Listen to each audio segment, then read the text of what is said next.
So makikita natin sa ating latest satellite imagery na patuloy ngang kumikilos papalapit ng kalupaan ng ating bansa ang bagyong si Ada. At kanina alas 4 ng hapon, ang sentro nito ay tinatayang nasa layong 545 km silangan ng Hinatuan, Surigao del Sur. Taglay ng bagyong si Ada ang lakas ng hangin na umabot ng hanggang 45 km per hour malapit sa gitna nito at ang pagbugso aabot naman hanggang 55 km per hour. Ito ay kumikilos sa direksyong west-northwest sa bilis naman na 10 km per hour. Bagamat nasa dagat pa rin yung tinatayang sentro, mapapansin po natin yung mga kaulapan ay tumatama na nga sa ilang bahagi ng Visayas at ng Mindanao area. Samantala ang amihan or northeast monsoon nakakapekto pa rin sa nakararaming bahagi ng Hilaga at Gitnang Luzon. Ngayon, tingnan natin ano nga ba inaasahang pagkilos ng bagyong si Ada sa loob ng 3 hanggang 5 araw. So kanina alas 2 ng hapon, ito yung tinatayang lokasyon ng bagyong si Ada. At bukas ng hapon, inaasahan po natin nasa layong 430 kilometers silangan ng Surigao City, Surigao del Norte. Samantala, sa darating naman na Biyernes ng hapon, inaasahan natin nasa 200 kilometers silangan ng Borongan City, Eastern Samar. Sa darating naman na Sabado ng hapon ay nasa layong 130 kilometers silangan ng Biracatan, Duanes. Sa darating na Linggo, 375 kilometers east-southeast ng Kasiguran, Aurora. At sa darating naman na Lunes, 525 kilometers east ng Kasiguran, Aurora. So kung mapapansin po natin sa ating pinaka-latest forecast track, sa loob ng 5 araw ay manatili ito sa loob ng ating area of responsibility. Kung titingnan natin yung center track, base dito ay hindi po natin inaasahang magla-landfall. However, titingnan naman natin yung area of probability. Ang area of probability po, nagpapakita ng mga lugar na posibleng maging aktual ng pagkilos ng bagyo throughout the forecast period. So, hindi natin nirule out yung possibility na posible palang mag-landfall dito sa may bandang Eastern Visayas or dito sa may bandang Bicol region, no? So dapat maging handa po yung mga kababayan natin dito nga sa Eastern Visayas at maging sa Bicol region sa senaryo ng posibleng pag-landfall. Bagamat yung closest approach, inaasahan natin sa dating na Sabado yung pinaka malapit sa landmass dito nga sa Biracatan, Duanes. So ito yung inaasahang pagkilos at dahil po dito, no, hanggat maaari huwag nang pumalawat yung mga kababayan nating mangisda at yung mga may malit na sakyang pandagat dito po sa mga karagatan sa silangang bahagi ng Visayas, ng northeastern part ng Mindanao at ng Bicol region. Dahil nga inaasahan natin yung paglapit ng bagyong si Ada, dagdag pa dyan yung amihan, ay magdudulot nga ng katamtaman hanggang sa maalong karagatan dito po sa silangang bahagi, sa mga karagatan sa silangang bahagi ng ating bansa. So ito po yung forecast track. Tingnan naman natin ano yung mga lugar na may wind signal. Dahil po sa may kalayuan pa yung sentro, sa ngayon nananatili pa rin nakataas ang Tropical Cyclone Wind Signal number 1 dito nga sa Northern Samar, Eastern Samar, Dinagat Island, Surigao del Norte at Surigao del Sur. Ngayon maaaring magtaka yung mga kababayan natin dyan, bakit po nakataas ang wind signal kung wala pa silang gaanong nararamdaman?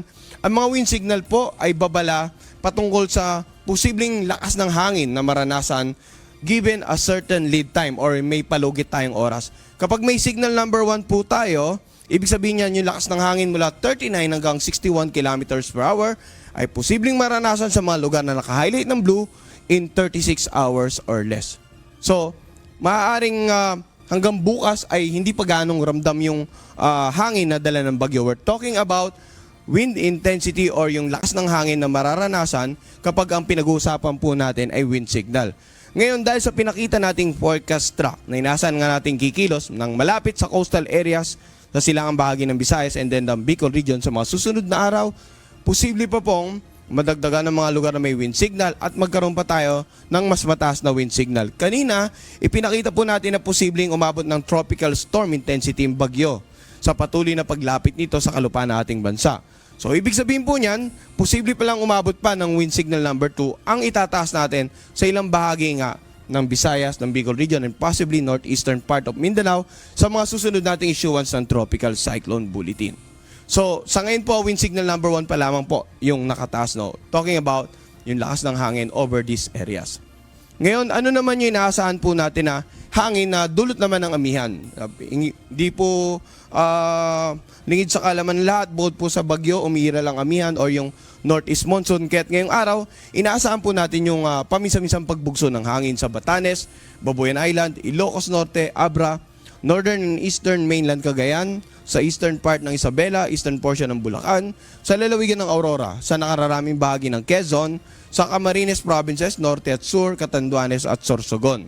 Samantala bukas naman, pagbugso ng hangin, inaasahan pa rin natin Batanes, Babuyan Island, Ilocos Norte, northern and eastern portion of mainland Cagayan, eastern Isabela, Aurora, nakararaming bahagi ng Calabarzon, Lubang Island, Marinduque, Romblon, Oriental Mindoro, Cuya Island, Bicol Region at sa Central Visayas.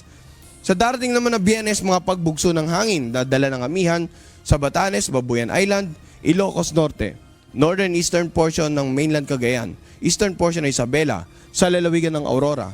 Pagbugso ng hangin sa nakararaming bahagi din ng Calabarzon, Oriental Occidental Mindoro, Romblon, Marinduque, dito sa Bicol Region, nakararaming bahagi ng Visayas at nakararaming bahagi ng Caraga. So kapag meron po tayong umiiral na amihan, yung mga pagbugso ng hangin pwedeng magdulot ng katamtaman hanggang sa maalong karagatan dito po sa mga lugar na walang wind signal sa mga oras na ito.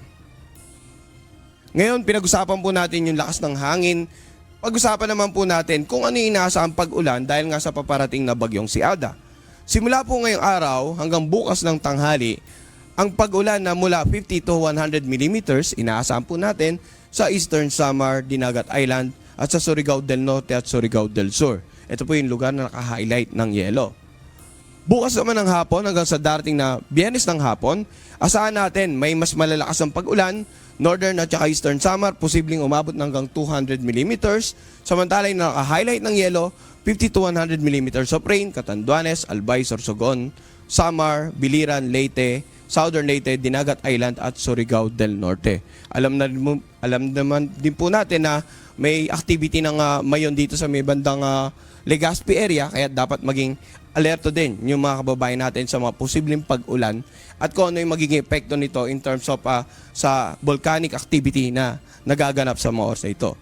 Sa darating naman na Biyernes ng hapon hanggang Sabado ng hapon, mapapansin natin mas dumami na po yung mga lugar ng mas maraming pag-ulan, posibleng 100 to 200 millimeters of rain, Northern Samar, Sorsogon, Albay, Camarines Sur at Catanduanes. Samantala, 50 to 100 millimeters of rain dito nga sa Eastern Samar, Biliran, Leyte, Masbate at Camarines Norte.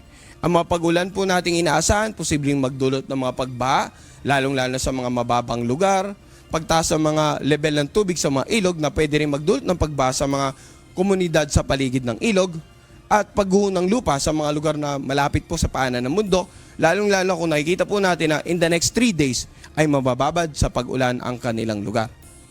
Dapat antabayanan rin po yung weather advisory patungkol naman sa ulan na inaasahan natin dala nga ng mga weather system na inaasahan natin makakapekto sa ating bansa in the next 3 to 5 days. Tingnan naman natin yung magiging lagay ng pag-alo ng mga karagatan. Bagamat wala po tayong gale warning dahil nga sa paparating na bagyong Ada at yung umiral na amihan sa Luzon, inaasahan po natin magiging katamtaman hanggang sa maalo ng mga karagatan dito nga sa Hilaga at sa silangang bahagi ng ating bansa. At uulitin ko yung nabanggit natin kanina, hanggat maaari, wag nang pumalawat muna yung mga kababayan nating mangingisda at yung mga may maliit na sakyang pandagat dito nga sa mga karagatan sa silangang bahagi ng Visayas ng Mindanao. Dahil nga po sa paparating na bagyo. At hindi rin natin isinasantabi yung posibilidad na posible tayong magtaas ng gale warning bukas. Initially dito nga sa mga karagatan sa silangang bahagi ng Visayas, northeastern part of Mindanao and possibly the southern part of the Bicol region.